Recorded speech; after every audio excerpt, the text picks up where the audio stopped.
Okay, good morning. This is the time and place for the Planning Hearing Officer hearing of October 5th, 2016. My name is Vilya Zamataitis, and I will be the hearing officer for today's meeting. We have two cases today on the agenda, and the relevant exhibits are posted on the panels directly behind me. And those two cases involve a standards variance request for 3160 Linda Vista Road and a conditional use permit for 524 Riverdale Drive. I will be taking the items out of order, so the conditional use permit for 524 Riverdale Drive will be heard first, and then the standards variance and setback variance for 3160 Linda Vista Road will be taken second.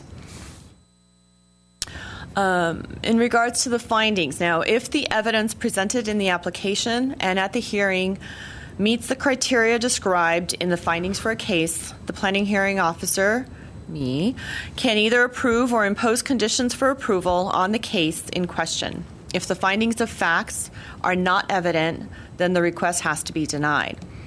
Notification of this hearing was accomplished by use of public notices, which were mailed to all property owners and occupants of properties located within 500 feet of the subject property. The sites were also physically posted, and the public notice was placed in the local newspaper. The hearing will proceed as follows. The description of the application or request will be read. Reports and comments received from other city departments and other letters and communications from interested parties will be read. The case planner will make a brief overview of the case, give analysis, and make a recommendation. The applicant will then be asked to come forward, stating both name and address, and will be asked to present the case within a 15-minute time period. Others in the audience who wish to speak will be asked to come forward, stating both name and address, and will have a 3-minute time limit.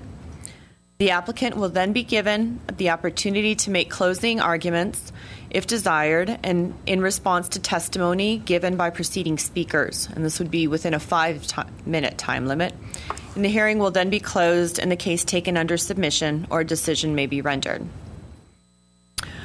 After the hearing, the decision will be prepared in writing and will be in the form of a letter sent to the applicant and to all persons who responded to the public notice, either by speaking at the hearing or by submitting written responses and having provided their name and mailing address. The date of the decision will be the date appearing on the letter. And under the appeals provision provided in the Glendale Municipal Code, the decision may be appealed to the Planning Commission within 15 calendar days of the decision date, and the notice of the appeal shall be filed with the Building and Safety Division located in the Municipal Services Building, Room 101. If you wish to speak, please write your name and address on one of the speaker cards, which have been provided by the front door, and submit it to staff. I would also like to inform everyone that the official proceedings of the Planning Hearing Officer hearing are recorded on tape as part of the public record. Okay, which brings us to the first case. This would be the conditional use permit, case number PCUP 1618921. Located at 524 Riverdale Drive. The applicant is Shogi Yepremian of Yepremian Consulting, and the staff person is Mr. Dennis Joel. I'd like to turn the meeting over to Mr. Joe to give a brief project description and then the staff analysis, please. Thank you, Ms. Zamataitis. Since we're taking the items out of order, I'm just going to approach the board and move one of the boards over and have the proper exhibits shown, and I can conduct my presentation up by the board.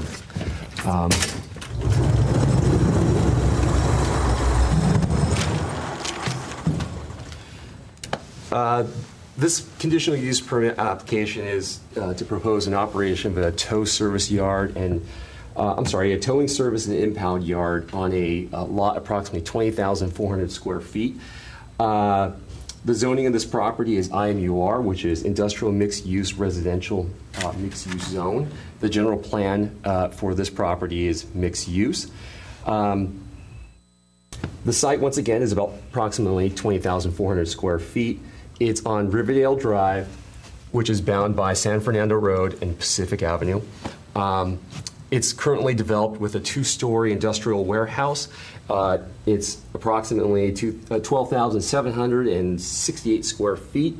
The composition of the interior is 10,839 square feet of warehouse, and it has approximately 1,929 square feet of office space, which is shown on the first floor plan, and it also has a second floor. So, on the lot, there are existing 24 parking spaces. Neighboring on the property are majority commercial or industrial type uses along Riverdale. However, to north of the property across Riverdale is the Pacific Park Library, pool, and the Park Community Center, library, and even further north past the Pacific Park Center is Thomas Edison Elementary School. This project was routed to various departments within the city. They were all standard comments were received. Going on to the analysis of this project and just going over the findings, this project is consistent with the general plan.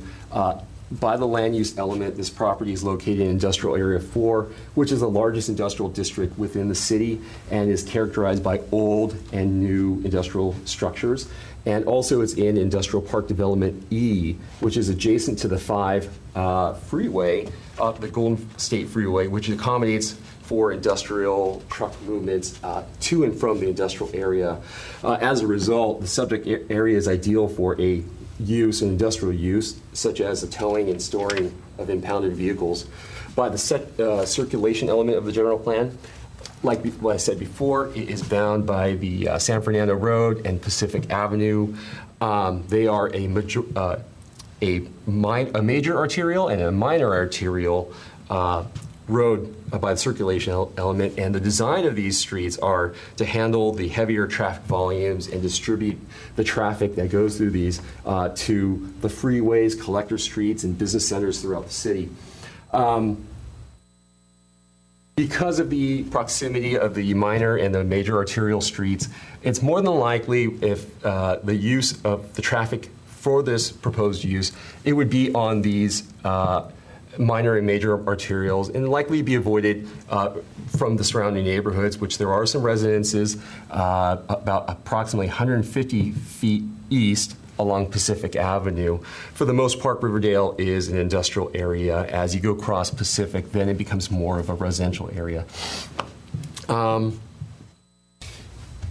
Staff does not believe this proposed use would not be detrimental. Like I said before, this lot here is an existing industrial use. It's a warehouse use, and is adjacent to it is our other existing residential use, and it's approximately buffered by 150 feet linear from the existing residences along Pacific Avenue here.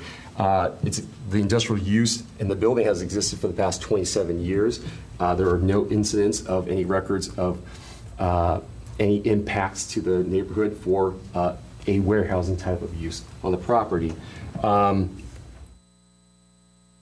By contract, as indicated on the operational letter, there will be a double security gate configuration to be improved on the property, which in the parking lot, there's an existing gate that's along Pacific Avenue, and they are going to propose a second security gate. So for the tow trucks, as indicated on the operational letter, the first 6 parking spaces will be for customers for who will be visiting the impound site, and the remaining will be for the tow trucks or the employees who will be working at this proposed tow yard.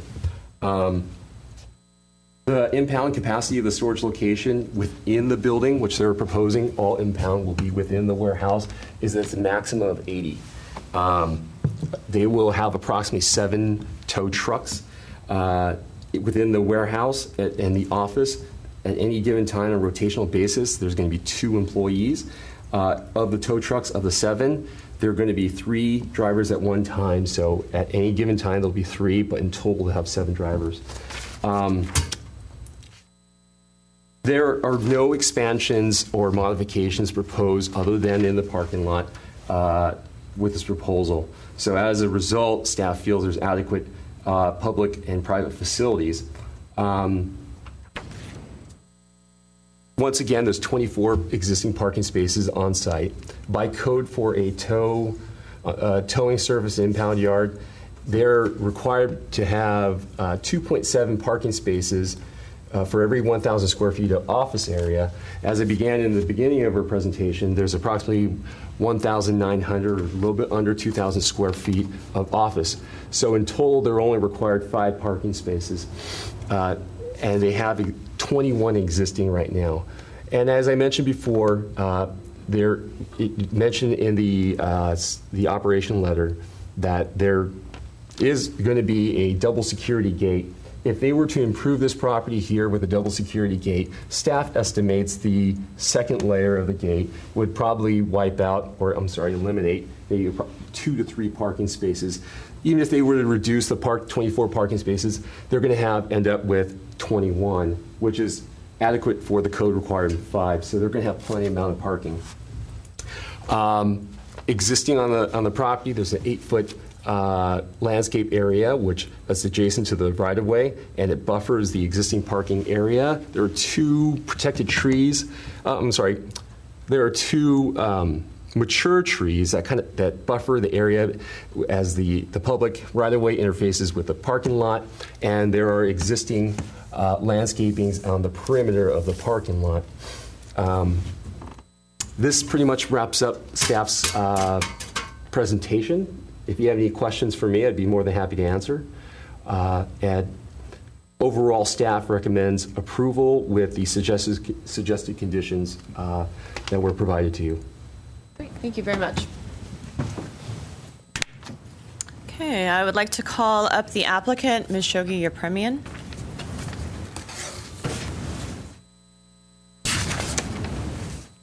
Good morning, Ms. Zimataitis. Shoik Yepremian Consulting. You have my address, phone number, contact information in the file. Nice to be here this morning. I'm representing Jesse and Alice Ilyas of Mid-Valley Towing Company. They are also present today in case you have any questions about day-to-day business operation. I would like to thank Dennis Joe for working with me in the last few months and for his positive recommendation to you. Basically, my client went through a competitive RFP process for the City of Glendale Police Department for their towing service back in 2015. Mid-Valley Towing was recommended by the police department as the best company for District 2 service area.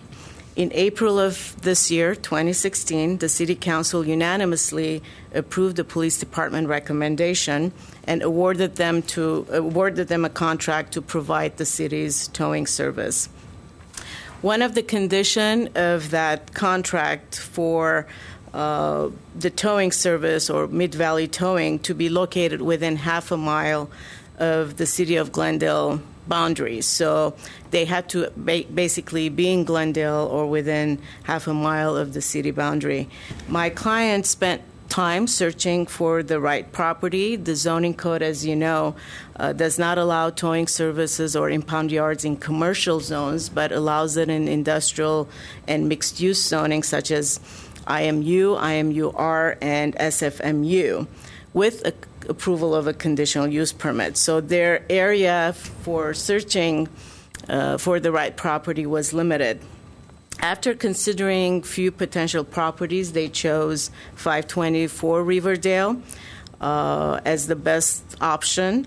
They have completed the escrow process, and now they are the legal property owners. As Dennis highlighted, the project details or the site details, it is rectangular in shape, about 20,400 square foot lot with 24 parking spaces. The building is about 12,800 square feet, constructed back in 1988. It consists of one large open space warehouse area with office space on the first floor and some more office spaces on the second floor. There are no changes proposed at this time to the exterior of the building itself or in the interior. And they are well aware that in the future, if they have to do any interior modifications, they have to get a tenant improvement approvals. The prior business, or what's there now, it's Color Depot, a commercial printing company. Although we did not find any record of a use occupancy or a ZUC permit, but that's what's there now. And two other prior uses involved warehouse distribution type uses. We were able to make all the required findings as submitted to staff. We have also submitted a letter which explained the operation of the business in detail. I would like to address the middle gate issue or the question. Although it was highlighted in the letter of operation, it's not in the police department contract with my client. We looked through the document. It's an 85-page document, which is a contract between the police department / the city of Glendale with the Mid-Valley Towing. There was no specific condition as such. In checking with my client this morning, apparently that was something verbal that one of the inspectors from the police department highlighted. So I'm not sure at this point if it's something we need to comply with or not. So we can discuss that further, or if you want to check with the police department to make sure if that's a condition in the contract. We did not see that highlighted in the contract. Would you like me to go over the findings briefly? There are 4 required findings for an approval of a conditional use permit. Number 1 is how will the proposed use be consistent with the various elements and objectives of the general plan. We indicate that the proposed towing service use will be consistent with the various elements of the general plan. The existing 12,827 square foot building has been used as a commercial industrial use since 1989. It was built back in 1989, which is a use contemplated in the San Fernando Road Corridor District. The proposed use is an industrial, commercial, residential mixed use, which is zoned to allow a mix of commercial, industrial, residential uses. The property fronts Riverdale Drive and is across from Pacific Community Center and Park, as Dennis pointed out. Number 2, why will the proposed use and its associated structures and facilities not be detrimental to the public health or safety, the general welfare, or the environment?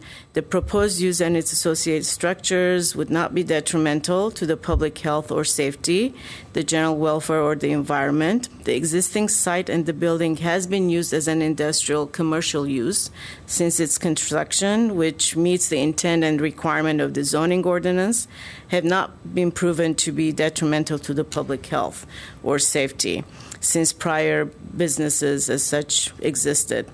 Similar uses exist within the city and within this community and have not proven to be detrimental to the general welfare or the environment. The Mid-Valley Towing Company is a well-managed and reputable business proposing to locate in the city of Glendale. 3, why will the proposed use and facilities will not adversely affect or conflict with adjacent uses or impede the normal development of surrounding property? Again, we don't believe this will be any conflict with the adjacent uses. The fact that the building is set back towards the back of the property with surface parking at the front, it has a landscape buffer, it has a gate, so we don't believe that the storage of the cars would be visible from the street, since about 80 cars will be stored within the enclosed building area.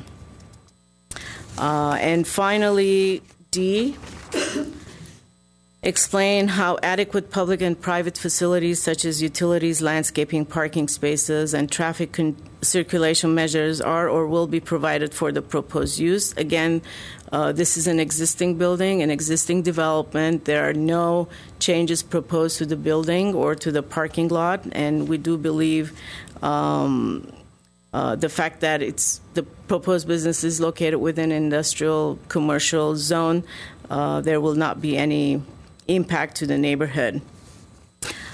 So that concludes the findings. Let me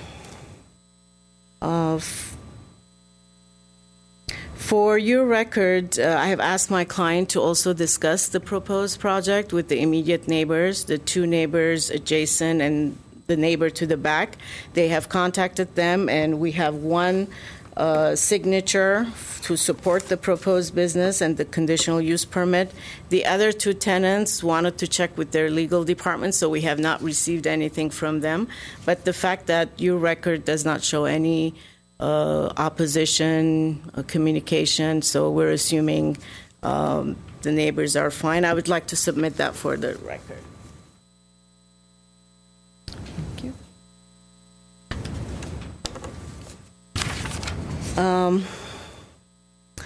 I have discussed the conditions of the approval recommendation with my client. He is okay with all 16 conditions, with the exception perhaps the last condition, which gives authorization for 5 years. If we can request additional time, he will be very happy with that, because he did purchase his property and he intends to operate his towing service at this location for a longer time. He has committed to this property financially and to the City of Glendale contract. So we respectfully ask perhaps 7 or 10 years on that. Otherwise, he's very satisfied with the conditions. In conclusion, again, we accept staff's recommendation. The proposed use will not be detrimental to the public health or safety. It does not conflict with adjacent uses, complies with all the various elements of the general plan and the zoning code. I would like to also highlight and say there are no variance applications or any other discretionary applications with this operation. It's just strictly conditional use permit approval. The project is also exempt under CEQA, California Environmental Quality Act, under Section 15301. We have found out that there are no departmental comments on this project, so that's something positive for this project. And therefore, we asked that you approve the conditional use permit application so that my client can begin serving the City of Glendale and the police department. Thank you so much. If there are any specific questions, the business operator is here as well. Thank you. The business operator, and this is Mr. Elias, correct? Right. Now, I noticed that you submitted a speaker card. Would you like to speak? Because I do have questions for both the applicant and the property owner together. So I'm not sure if you'd like to speak first and then be asked the questions, or... I'm good. We're just answering the question. Okay, why don't you come up to the dais and state your name and your address for the record, please? Hi.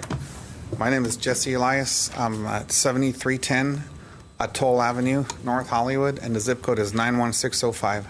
Okay, great. And you are the property owner and the business owner, is that correct? Yes, miss. Okay, great. And do you run a tow yard or an impound yard outside of the City of Glendale currently? Yes, miss. I've owned it since 1992. Okay, and you operate in which jurisdiction? North Hollywood. In North Hollywood. Okay. The questions being, and this is Ms. Yurprenyan, if you don't mind stepping up to the dais as well, just to have both of you available to answer the questions. Your contract that was awarded by the police department and approved by the city council, how long is that contract valid? The contract, from my recollection, is first 5 years, and then it goes 3 and 2. First 5 and 3 and 2. Okay. Now, the contract, and I think there was a little bit of confusion with regards to that secondary gate. I spoke with Ms. Carmen Marino, the legal counsel who drafted the contract, just this morning, or I spoke with her this morning, that is, and she forwarded me some excerpts from that contract, and the issue regards to the fence is the fact that you need to essentially have a primary storage facility that's enclosed for 5,000 square feet, and then a secondary storage area, quote unquote, that if it's outside, it needs to be fenced. Mm-hmm. So are you proposing to have all of the storage of the vehicles inside the building? The building consists of 12,000 square feet. We plan on having cars inside. Now, on the outside, the only reason it's fenced off. The only reason we asked for a secondary fence to fence off on inspection that we had in our primary location in North Hollywood, we have no customer parking. And he requested to have customer parking in order for us to preserve and meet the security of the cars that we have in our possession. We propose to have a secondary fence that basically gives the customer 6 parking spaces to park on our facility versus finding a spot on the street. Okay. Now, if you choose not to give me a secondary gate, I'll be more than happy. It just means that I have 6 more parking spaces inside. But I'm just trying to accommodate the police department. Okay. So, based on the standards set forth in the contract, now, if you are storing any vehicles outside of the building, you would then be required to have fencing outside. There is fencing, miss. Correct. There's fencing around the perimeter of the property. So any customers coming, of course, anyone driving onto the lot would be on the property, and the property itself is fenced. Yes. Okay. But that if you are actually storing any impound vehicles outside of the building, that area would have to be fenced.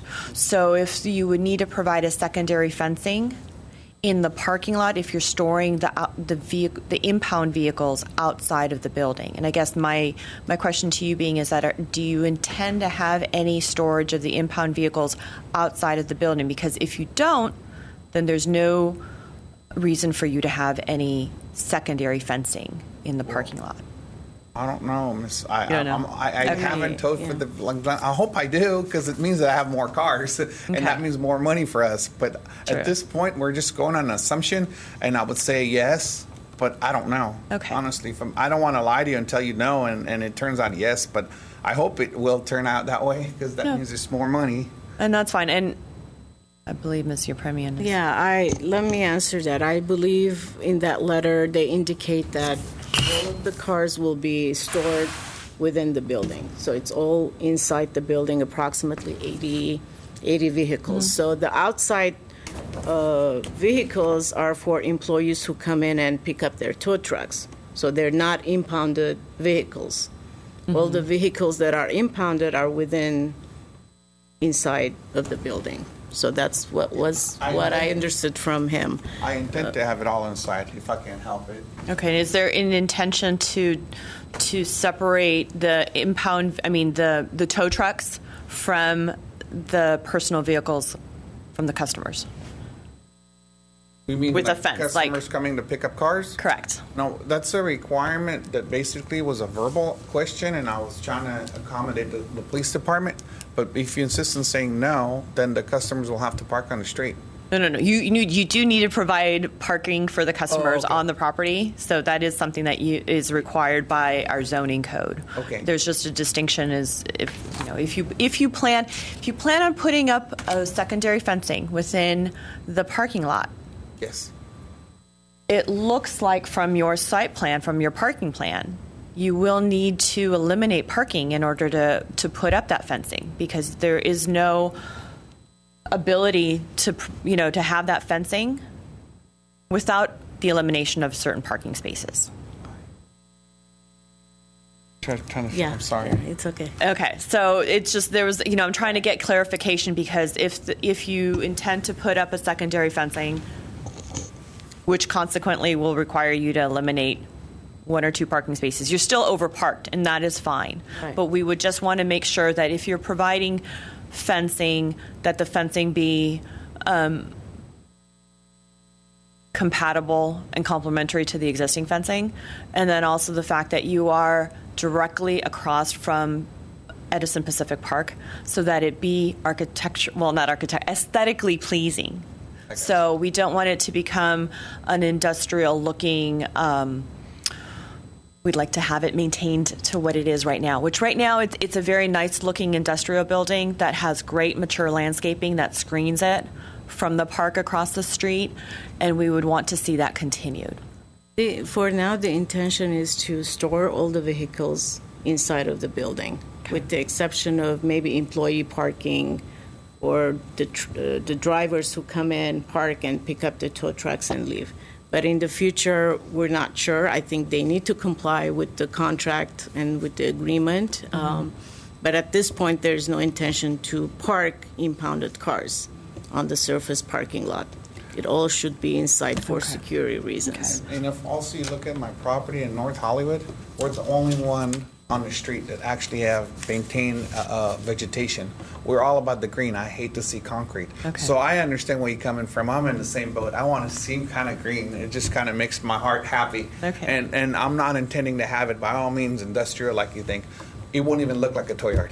Okay. So you're okay with us actually adding or including a condition of approval that would require you to maintain the existing landscaping? Yes, I intend to maintain it because great. it's not maintained right now, but it needs to be trimmed and cleaned up and stuff like that. But. All right. Now, when I did the site visit, I noticed inside the building there's been some construction done with offices added that are not shown on the plans that were submitted in the application. Are you aware of that? So just bought the property. I honestly went through it on the day that I looked at it to buy it, and then the inspection date. And we're trying to evict the tenant as we speak. So I haven't really. I made a thorough inspection, so I don't really know. Okay. I just wanted to clarify this also for the record because the location or the subject, what's listed as the subject unit on the site plan indicates that there are under 2,000 square feet of office space within the existing 12,000 square foot building. And I'm going to just refer to the photograph that I took yesterday. There appear to be offices that were added. It doesn't look like they were added with permits that look more temporary in nature.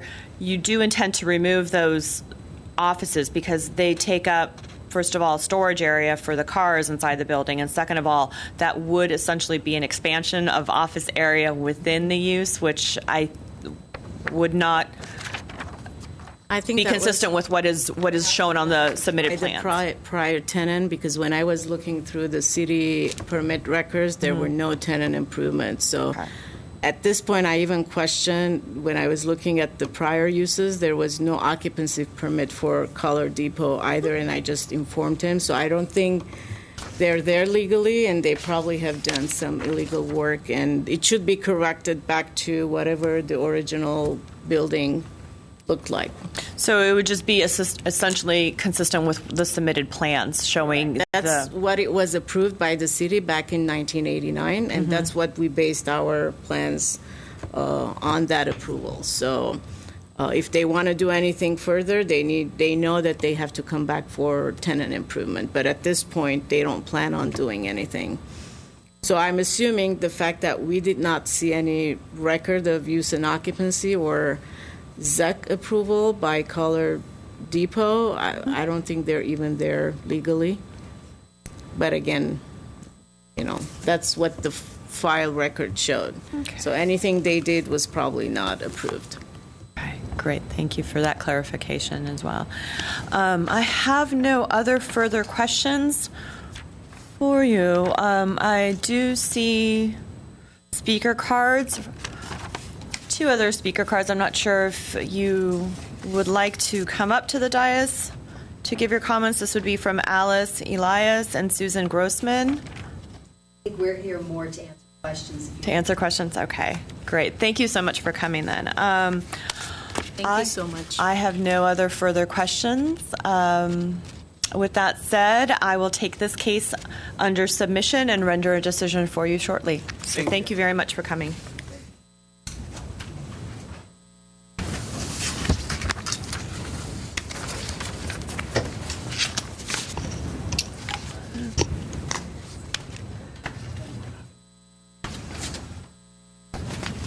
All right, with that, we'll move on to the next item on today's agenda, which would be a setback and standards variance for the property located at 3160 Linda Vista Road. The applicant is Jonathan Peters, and I would like to turn the meeting over to Mr. Dennis Joe to give us a project description and staff analysis. Sure. As we're transitioning between items, I'm going to move the board back. Sorry. Yes.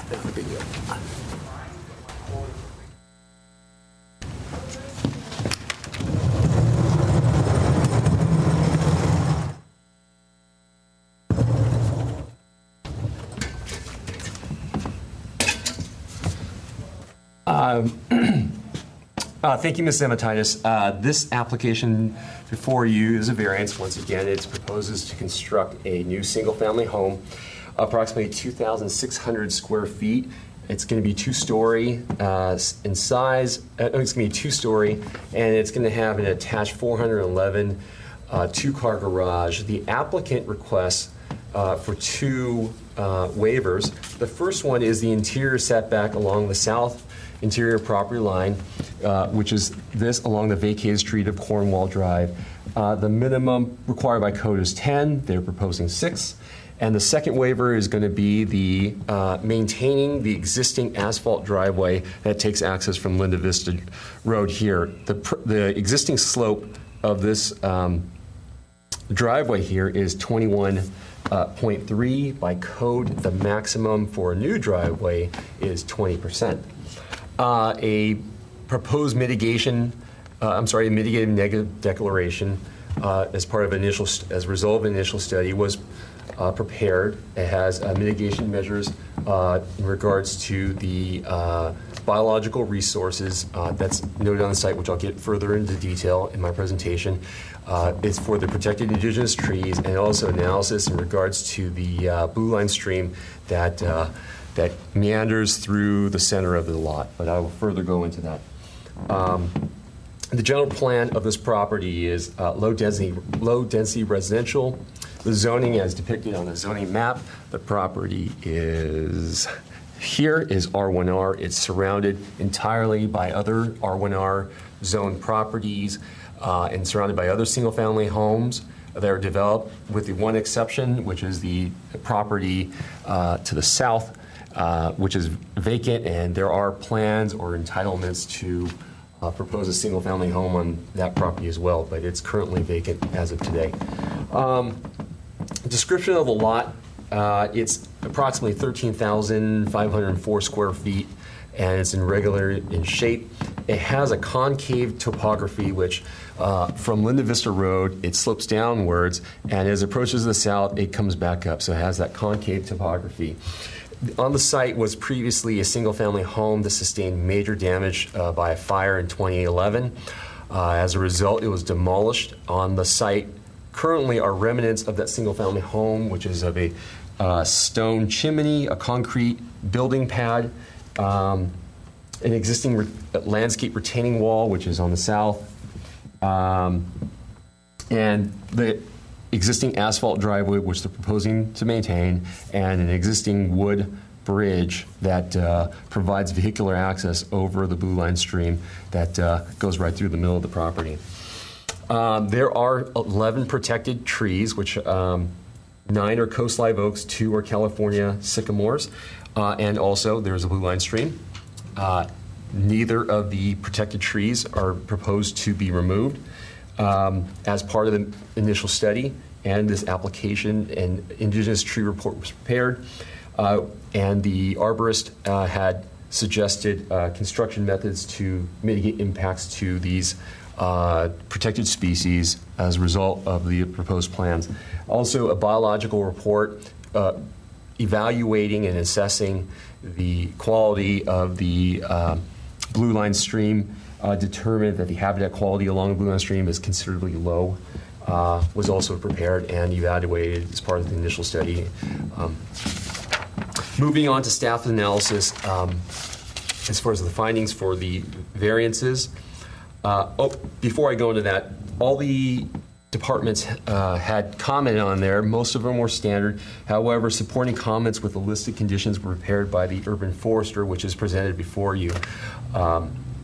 And on moving on to staff's analysis, there are exceptional circumstances and practical difficulties that are inconsistent that prevent the landowner to enjoy the property in a similar manner of the other surrounding R1R properties, which, once again, there is a blue line stream that goes right through the center of the property, and also there are several protected trees on the property. In order to accommodate a new driveway to provide access to the new home, grading will be required to correct the slope of it. So changing it from 21.3 to a maximum slope of 20. So grading would be required. However, the exceptional circumstance would be that within 30 feet of the center line of the blue line stream is a protected area by our code. So no grading or engineering slope is required. So staff feels that to maintain the minor deviation would be less of an impact. Additionally, in regards to the setback, if the house were to comply with a 10-foot setback from the south interior property line, the site planning configuration would be kind of pushed closer to the blue line stream. It may have other impacts to the other 11 protected trees on the property. What the applicant is proposing to do is to be sensitive to the blue line stream and the the protected trees by reusing majority of the existing footings of the house that was damaged by the previous house that was damaged by a fire in 2011. So once again, what they're doing is they don't want to grade within the blue line stream. They don't want to introduce any additional grading that will impact any of the trees. On the plans and evaluated by the Indigenous Tree Report, there's going to be a little bit of additional grading. What it can be identified is the garage of the previous house. It's going to be extended a little bit closer to the blue line stream, but outside of the 30-foot buffer to accommodate a code-compliant interior garage. So as it was, like I said before, it's not going to be within the buffered protected area of 30 feet of the center line. And then also, as indicated in the tree report by the certified arborist, it will not have any impacts, but there are construction methods that the arborist is proposing or suggesting as conditions to preserve these protected species. Granting of both of these variances will not be material detrimental to the public welfare or injurious to the property. The slope deviation, in staff's opinion, is insignificant. It's 1.3 above the maximum. The driveway has existed in a slope configuration for the past several decades without any record of any issues of a vehicle not able to access the property via this existing driveway. Also, like I said before, what they're proposing to do is to site the new house above the existing footprint, which they plan on reusing the footprint of the footings of the previous building and maintain that 6-foot setback at the rear. Staff doesn't believe that it will be materially detrimental because there were no impacts of the previous house that was damaged by the fire, of any issues in regards to compatibility with the adjacent neighborhood. Also, there are 3 protected indigenous trees that are along this southern property line. They range from 18 to 36 in diameter, and they range from 45 to 50 feet in height. So there will be a landscape buffer which will have that separation for some visual relief between the two properties. When this property to the south, along with the property with a vacated corn wall, it will have a separation. And staff feels with a 6-foot, it still meets the intent. Last finding, granting the variance will not be contrary to the code. The applicant, once again, is proposing to maintain the existing driveway with a non-conforming slope and to construct a new single-family home with a setback of 6 feet. It's not contrary to the code. They are trying to preserve the blue line stream, not introduce any unnecessary grading, and avoid any impacts to the streamline of the blue line stream, and also any unnecessary grading that can impact any of the protected species on the lot. This pretty much concludes staff's presentation. Staff recommends and supports the 2 variances and requests approval with the suggested conditions. If you have any questions for me, I'd be more than happy to answer. No, thank you, Mr. Joe.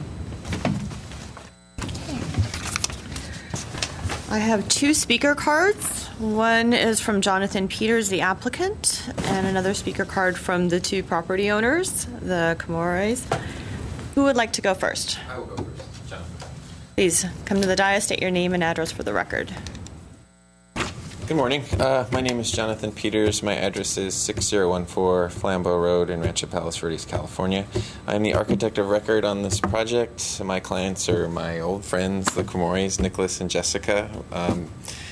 I have to say, this is a fairly new thing for me. We work for a big corporation doing design, and I'm a licensed architect, but I don't normally do single-family homes. So this process is a lot different than what I'm used to, building big entertainment complexes. So bear with me a little bit if I'm a little bit out of place, but I look forward to doing this.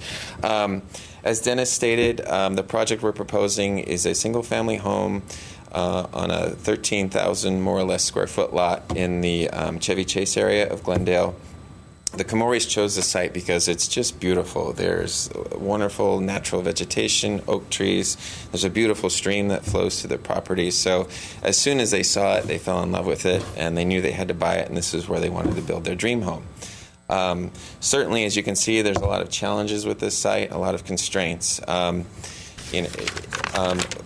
We want to reuse the existing foundation. So we actually have a structural engineer on board with us, and he's been analyzing the existing footings and all the existing concrete, and we found that most of it is reusable. The exception is the area of the garage, because the original garage was smaller than what code currently requires. And for various other reasons, we decided not to pursue a variance on that and just to make it code compliant. With regards to the two variance requests, the first one being the driveway slope, the existing driveway is 21.3% slope. It exceeds the code required maximum of 20%. We propose to keep the existing driveway in its current condition and not do any modifications. I'll go through the findings that I have in the application. Question A, how will the strict application of the provisions of any such ordinance noted above result in practical difficulties or unnecessary hardships related to the property, inconsistent with the general purpose and intent of the ordinance? The existing structure burned down in 2011 and was subsequently demolished. The existing concrete foundations remain and are considered an eyesore in the neighborhood. This project shall reuse the existing foundations, which were constructed in the mid-20th century, and were compliant with the setback I'm reading the setback one right now, not the, sorry. Okay. And which were compliant with the setback requirements at that time per Section 30.11.030 of the Residential District General Development Standards. Question B, what exceptional circumstances or conditions apply to the property involved or to the intended use or development of the property that do not apply generally to the other property in the same zone or neighborhood? A conventional residential project would construct new foundations and would comply with all setback requirements. Other structures in this area did not use existing foundations for their project. So since it's our goal to reuse the existing foundations, we really wanted to try to get this variance. For one thing, it's not much of a detrimental effect, and that goes into the next question of why will granting of the variance not be detrimental to the public welfare? The interior property line is adjacent to Cornwall Drive, which is evident on the zoning map. No structures shall be built on top of Cornwall Drive, as this is an access route for a hillside property adjacent to the property requesting this variance. Therefore, granting this variance would not result in constructing a new building too close to an adjacent structure, thereby not creating any detrimental effect. Why will granting of the variance be in keeping with the objectives of the ordinance? Since the original structure was built prior to 1991, the exception of the setbacks to 6 feet meets the requirement of 30.11.030, which states that structures over 20 feet in height and less than 30 feet in height may be located not less than 5 feet from the interior property line if they were built prior to May 2nd, 1991. So we're dealing with an existing foundation that's built in the 1950s, so it met all the requirements of that time. So we're hopeful that granting this variance will allow us to keep using those foundations. Now, with regard to the driveway slope, this is something that, when we first started analyzing this property from a point of view of buildability, we kind of realized, right away that we had an issue because, after meeting with Dennis and having preliminary discussions with planning and all the great people here in City Hall, we kind of found out that, we have a lot of conflicting code requirements on this site. We have a driveway slope requirement that's not compatible with a blue line stream requirement. So we really studied this, and we felt that pursuing a variance on this was really the best course of action for preserving the environmental quality of the site and not creating any undue hardships for the owner in construction. So I'll read the findings of fact. How will the strict application of the provisions of any such ordinance result in practical difficulties or unnecessary hardships inconsistent with the general purpose and intent of the ordinance? Regrading the driveway slope to the required grade of 20% or less shall require construction within 30 feet of the center line of a designated blue line stream, which runs through the property. Such work is prohibited per Glendale Municipal Code, Section 16.08.030, Blue Line Streams Preservation. What exceptional circumstances or conditions apply to the property involved or to the intended use or development of the property that do not apply generally to other property in the same zone or neighborhood? At most adjacent properties in the neighborhood, the stream is located further away from the road, which allows access to structures without violating the stream preservation zone. On this property, the stream shifts course to a route parallel to Linda Vista Road, which we must cross to get to the buildable portion of the property. Why will granting of the variance not be detrimental to the public welfare? Since the driveway is existing, no substantial work will be required within the stream preservation zone if we are allowed to keep the existing slope. The variation of 1.3% over the required maximum is hardly noticeable and far less detrimental than the possible effects a regrading project could have this close to the projected stream. Why will granting of the variance be in keeping with the objectives of the ordinance? The possible negative environmental effects on the blue line stream would be far more detrimental than allowing the existing driveway slope to remain. It is our opinion that following the stream preservation code is more important in this scenario, given the fact that the factor which a driveway slope exceeds the maximum allowable slope is very low at only 1.3%. So I think that's pretty much it. If you have any questions, I'm happy to answer them. Great. Well, thank you very much for going over the findings for each of those two variance requests. I do have a few questions, and I believe that you mentioned it in your presentation. Based on the structural engineer that you're working with, yes, the existing footings and foundations can essentially be maintained and incorporated into the new single-family home. That's correct. Okay. So, and that is your intention. You're not proposing at this point in time to remove the footings or the foundation and to...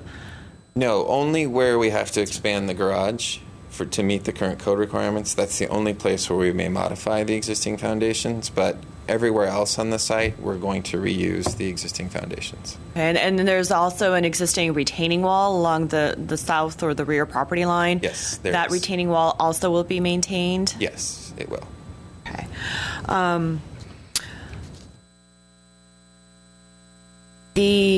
And I believe you reviewed the 8 proposed conditions that Yes. were incorporated as part of the staff report, and you and your clients agreed to meet those conditions of approval. Of course. And those would also include mitigation measures for the protected oak trees. Yes, correct? Okay. And then also Public Works engineering comments, which identified the blue line stream, that you would not be able to go ahead and have construction with, or I should say, no storage of vehicles or construction materials 30 feet from the center line of the blue line stream. So with regards to that specific comment from the Public Works Department, where do you intend to store and maintain your construction-related materials and your staging area for your project? Well, I think we can probably set up like a orange construction fence at that separation requirement, 30 feet from the center line, and kind of so the contractors know the area they have to work in and where they can't go. Mm-hmm. And then you can see there's a large driveway area that's fairly open. That's available for them to store their materials. Also, we already have slabs and other areas on the site. You can see in the orange area of the drawing, those are existing concrete slabs, so those can also be used for storage of materials, as well as the grass area below the home, but not within 30 feet of the stream. I think we have plenty of room outside the protected zone to do that. Has your structural engineer, I'm sorry, Go ahead. Has your structural engineer reviewed the wood bridge right now that crosses over the Blue Line Stream? He has. Because in terms of the weight of the Yes. So he's reviewed it. It does need some repair, but it's minor repair. The footings are in good condition, and a lot of the beams are in good condition, but some of the decking pieces up above need to be replaced just from rot, from neglect, from being out there exposed so long with no one living there. Okay, because that's when I did a site inspection of the property, that was something I noticed, that a few of the railings had been replaced, and it looked like there were some footings that were put in relatively new. I'm not sure if your client did this or if the previous property owner, because I believe, did your clients purchase the property in 2015 following the fire? Yeah, essentially. So that recently. may have been. Well, we don't know. That may have been put in when they went down to demolish things and. Correct. Yeah, this is what I'm referring to, just because. Let me see.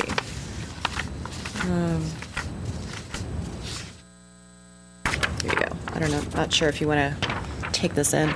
These would be the four. Yeah. That was there, right? That one piece of wood. Oh, okay. You added that piece on the side, up top. Okay. Okay, and so the footings underneath that are reinforcing the wooden bridge were there when you purchased the property? I see nods. I see yes. That's an affirmative, correct? Okay. So we will have to look into that matter just to make sure, just because any work that's done within the Blue Line Stream and within 30 feet has to be addressed by and in keeping with our Glendale Municipal Code standards. Okay. So, and you as the applicant and the property owners are also aware that there are 4 mitigation measures that were part of the environmental review. Yes. In the final mitigated negative declaration, and just for the record, these 4 mitigation measures deal with the biological resources.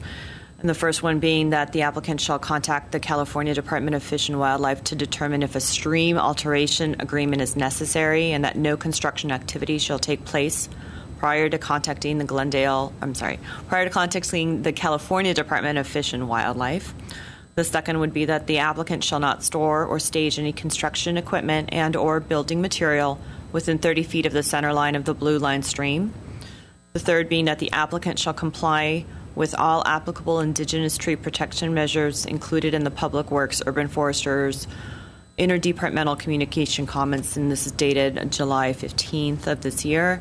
And the last one being that the applicant shall comply with all applicable construction guidelines included in the indigenous tree report prepared by Julie Bush, dated February 19th, 2016. And Julie Bush is your arborist of record that prepared the indigenous tree report submitted. So, yes, okay. So with agreement then with the 4 mitigation measures for the environmental review, as well as the draft conditions that were submitted as part of the staff report, I just want to make sure that I see affirmative nods that yes, you agree to comply with those mitigation measures and conditions. Okay, thank you.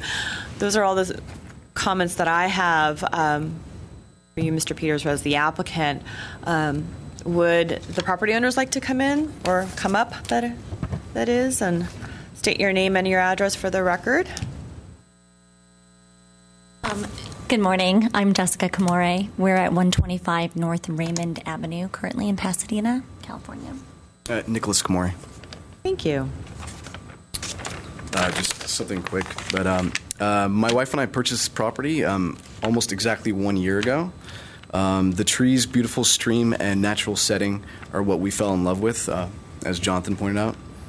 We've been working with Dennis from the planning department on our plans since January, trying to figure out the best way to build here that didn't impact the very things we love about our land. Instead of just doing construction and trying to just doing the grading, we agreed with him that getting this variance would be the right thing to do, even if it set us back timing-wise.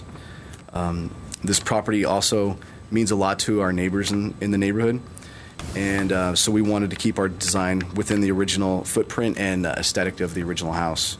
And today's an exciting day because we've been waiting for quite some time. I just want to say that, this has been something that my husband has really been having his eye on for a very long time now. And as his loving and supportive wife, I've been hanging on and waiting. Of course, I'd love to start a family and get going on all of this, but we've been waiting for this beautiful house. And the most important thing I wanted to share is that we wanted to do this the right way, because the reason we want to be here is because of the natural setting of this property. It's an absolute gem. You got to visit it. It's such an incredible place to be, and we go every weekend, spend time, and just talk about, when we're here, when we have our family here, and looking at the beautiful trees, seeing the deer and the ducks in the water and the stream. It's just incredible, and we want to maintain that and keep that integrity for us and for this property for a lifetime. So I just wanted to share that with you. Thank you very much. Thank you very much for coming out and speaking. I'm not sure if the applicant would like a rebuttal or not. No, none needed. All right. Well, with that said, thank you again very much for your comments, for coming out, answering your questions, and I will be taking this case under submission and rendering a decision shortly. So, with that said, this hearing is now officially closed, and thank you very much for coming.